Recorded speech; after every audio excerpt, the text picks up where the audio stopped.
we discussed European Union, Asian, next NAFTA. Okay, we discussed 3 regional agreements.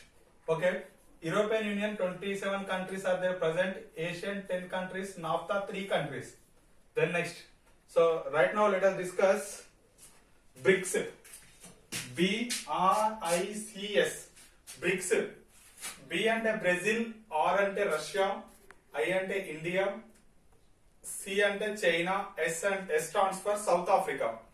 Brazil, Russia, India, China, south Africa. Okay, in the form of first BRICS, there in the form of first BRICS కంటే ముందు brick form అయింది. So అది చూద్దాం ఏంటనేది. First the brick, BRIC.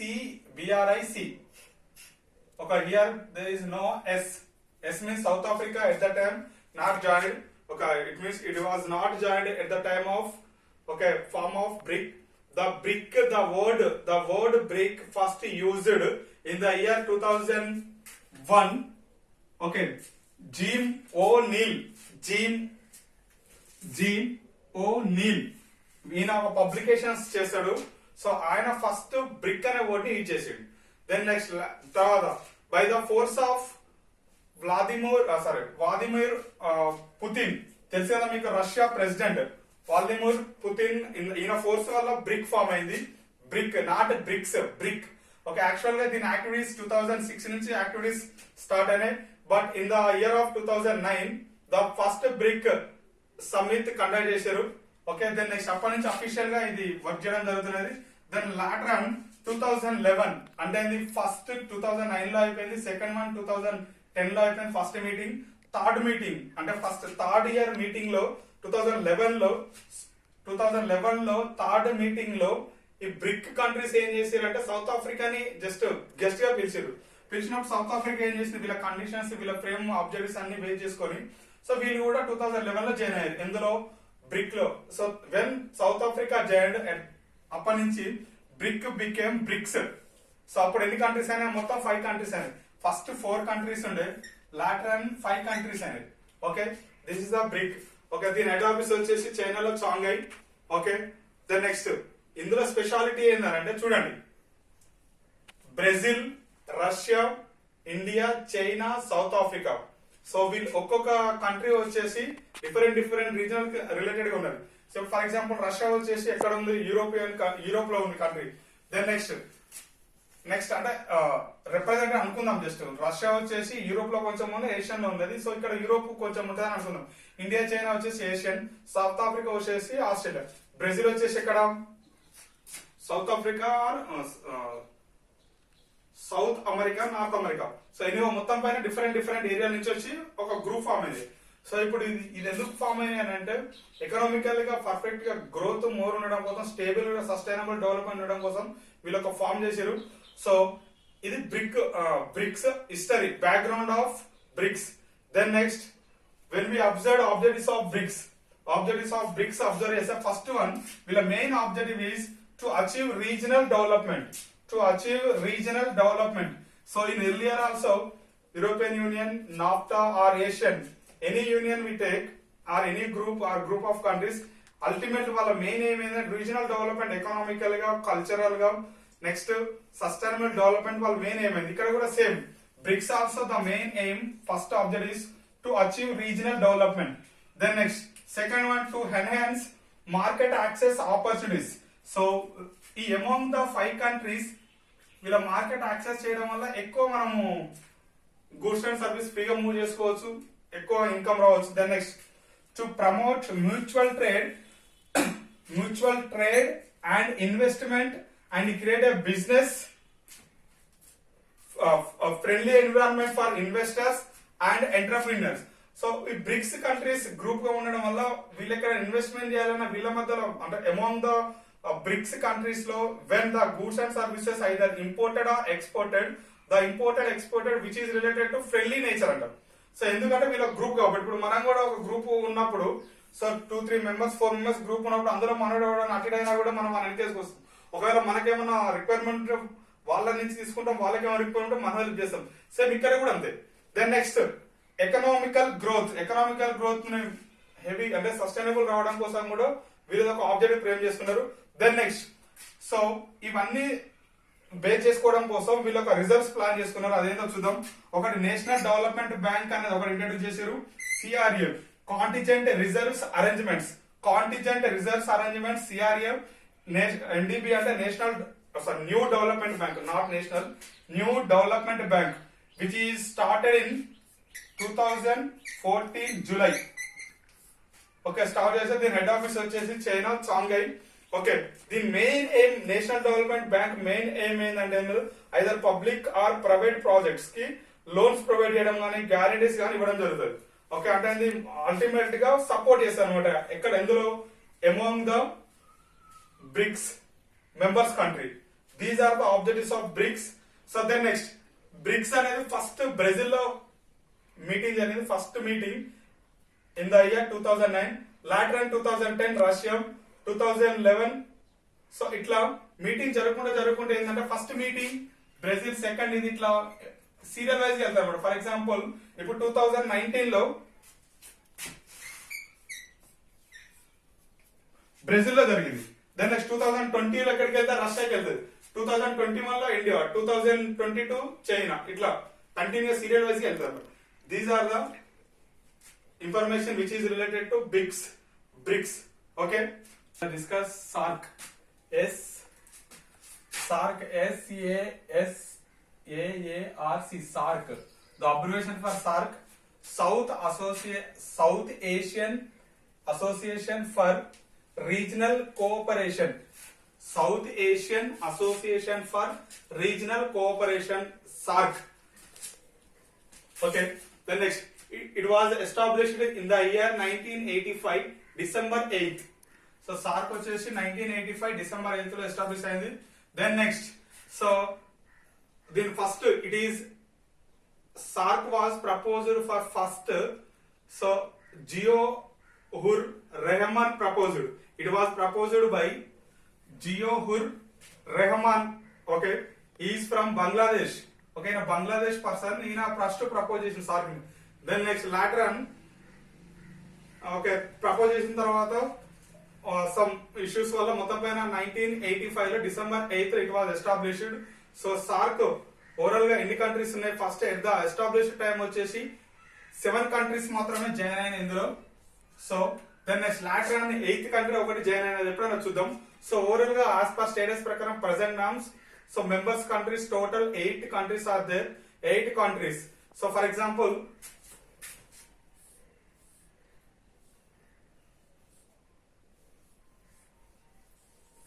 ఇది India diagram అయితే, so overall గా 8 countries అంటే ఇక్కడ Bhutan, okay, Nepal, next Maldive, Sri Lanka, Pakistan, Afghanistan.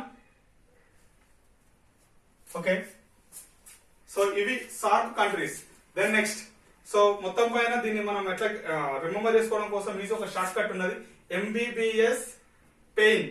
Okay, M అంటే మాల్దీవ్, బి అంటే బంగ్లాదేశ్, ఇంకొక బి అంటే Bhutan. Next total members countries 8 countries are there. Okay, 8 countries కి మనం ఒక అబ్రివేషన్ పెట్టుకున్నాం ఇక్కడ, MBBS పెయిన్. అంటే ఈ 8 కంట్రీస్ పర్ఫెక్ట్ గా రిమెంబర్ చేసుకోవడం కోసం. అయితే మీకు ఒక డౌట్ వస్తుంది, ఇంతకు ముందు బ్రిక్స్ లో కానీ, బ్రిక్స్ లో మాత్రం ఎన్ని కంట్రీస్ ఉన్నాయో మనకు క్లియర్ గా 5 ఏ కంట్రీస్ కూడా తెలుసు. నెక్స్ట్ నాఫ్టాలో 3 కంట్రీస్ అని తెలుసు, ఏ కంట్రీస్ అనేది తెలుసు. యూరోపియన్ యూనియన్ లో మొత్తం 27 కంట్రీస్ ఉన్నాయి. ఇవన్నీ కంట్రీస్ గుర్తుంచుకోవాల్సిన అవసరం లేదు. ఎందుకు దీనిపైన ఫోకస్ చేస్తున్నాం అంటే ఇందులో ఇండియా కూడా ఒక మెంబర్స్ కంట్రీ కాబట్టి ఎక్కువ ఫోకస్ చేస్తున్నాం. So that's what here we are going to discussing. Countries are there in SAARC. So the 8 countries are short formation లో చూస్తే MBBS పెయిన్ అని గుర్తుంచుకోండి. M stands for Maldives, B stands for Bangladesh, again B stands for Bhutan, S stands for Sri Lanka, P stands for Pakistan, A stands for Afghanistan, I stands for India, N stands for Nepal. So ఈ countries ఎక్కడెక్కడ ఉన్నా చూద్దాం మనం. ఇక్కడ abbreviation ఏమో south Asian association for regional cooperation. ఇవన్నీ south Asian లో ఉంటాయి, చూద్దాం ఎక్కడెక్కడ అనేది. ఫస్ట్ ఇక్కడ ఏమనుకున్నాం మనం, MBBS. M అంటే మాల్దీవ్, B బి అంటే బంగ్లాదేశ్, ఓకే. భూటాన్, బంగ్లాదేశ్ ఇక్కడ, భూటాన్, ఓకే. నెక్స్ట్ ఇంకొక బి. నెక్స్ట్ ఎస్ అంటే శ్రీలంక. నెక్స్ట్ పి అంటే Pakistan, P stands for Pakistan, A stands for Afghanistan, okay. I stands for India, L stands for Nepal, okay. Nepal ఇక్కడ. సో ఓవరాల్ గా ఏ కంట్రీస్ ఎక్కడెక్కడ ఇండియాకి left side, right side, down, up ఎక్కడెక్కడ ఉన్నాయో చూసినాం, ఓకే. ఇది క్లియర్ అయిపోయింది. సో ఓవరాల్ గా SAARC it was established in 1985 December 8th, okay. It is proposed by Ziaur Rahman, okay. Then next, total at the formation time total 7 countries are there. So among the 8 countries, Afghanistan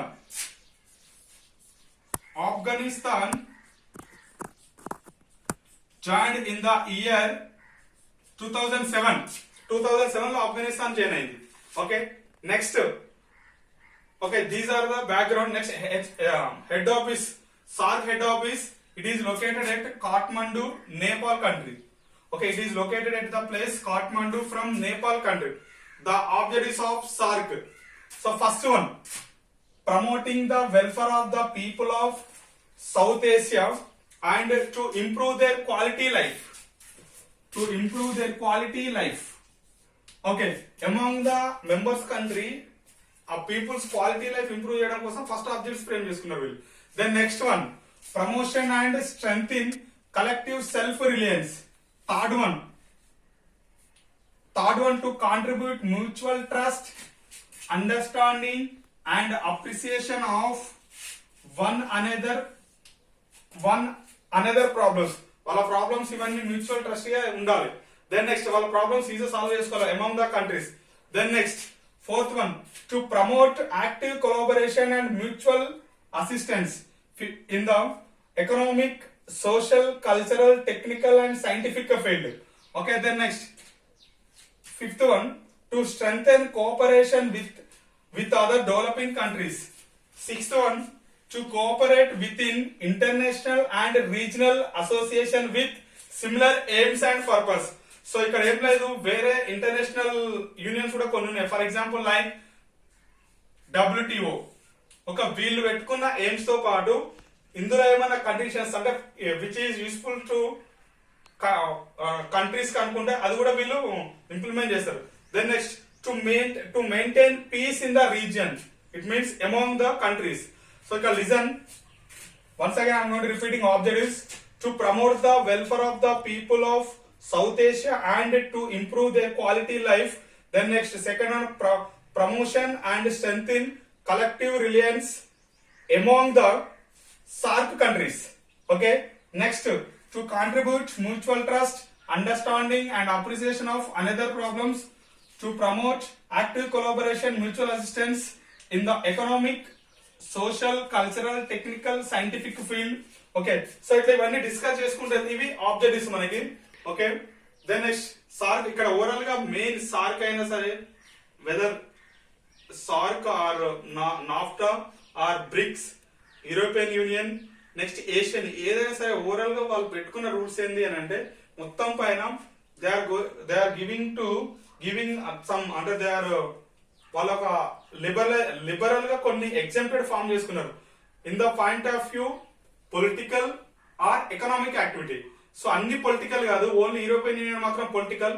ఈ SAARC ఇలాంటివి వచ్చేసి which is related to economic యాక్టివిటీకి కొన్ని example ఇచ్చుకున్నారు వీళ్ళు, okay. Economic activity కొన్ని example ఇచ్చుకున్నారు, ఇది సార్క్. సో ఓవరాల్ గా in 5th unit we discuss today, అంటే ఈ వీడియోలో మనం మొత్తం పైన ఈ కంటిన్యూస్ వీడియో చూసుకుంటే European Union, next first one we discuss European Union, NAFTA, ASEAN, BRICS, SAARC.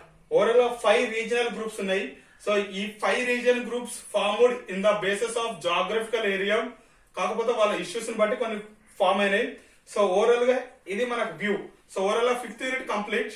5th unit లో WTO కి సంబంధించి 2 క్వశ్చన్స్ రేజ్ చేయాల్సింది. One is which is related WTO, second one is related to economic region కానీ లేదంటే ఈ geographical area base చేసుకుని ఏమేమి agreements, ఏమేమి గ్రూప్స్ ఉన్నాయి, ఏ కంట్రీస్ ఉన్నాయి, క్వశ్చన్స్ రేజ్ చేయాల్సి ఉంటుంది, okay. It will usefuls to MCOM students, MBA students as well as BCom first year students, okay. Then next, the persons who are preparing for competitive exam, so వాళ్ళకి కూడా useful అవుతుంది. Then next, ఇది very very important, okay. ఇంతకు ముందు మనకు ఒక concept miss అయింది, Asian గురించి మాట్లాడేటప్పుడు అందులో ఇండియా వచ్చేసి మెంబర్షిప్ లేదు, but India entered as a membership dialogue partners అంటే 1992లో ఏషియన్ వాళ్ళు ఇండియాని ఇన్వైట్ చేశారు.